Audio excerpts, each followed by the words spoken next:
magluluto ako ng adobong manok na may kasamang mga gulay.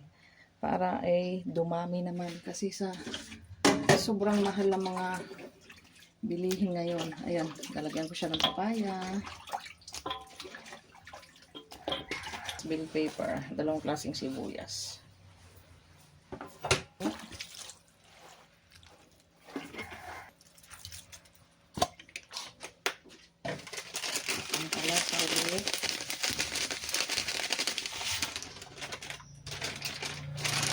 Fried garlic. And then, ang ating gusto ko sa paminta ganito. Yung talagang durog na durog siya para hindi siya maanghang. Okay? And then, itong ating suka.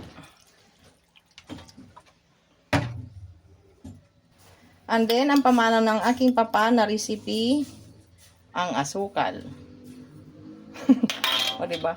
Kakaiba yung asukal namin, guys. Talagang, talagang kakutom siya, oh. And then, mix.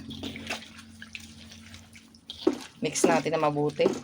Ayan, na-mix na siya. Ihalo na natin ang ating talong.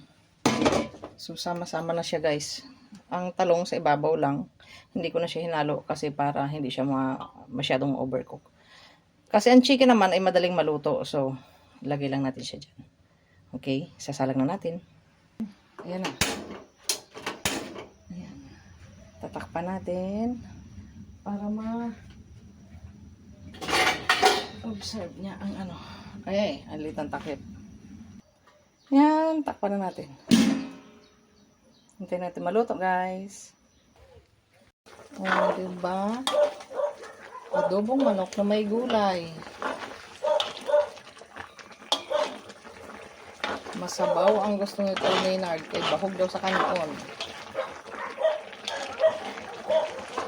Yan ang gusto ni Tol Maynard, masabaw. Okay. Okay na to. Tol, kain na tayo! Tayo.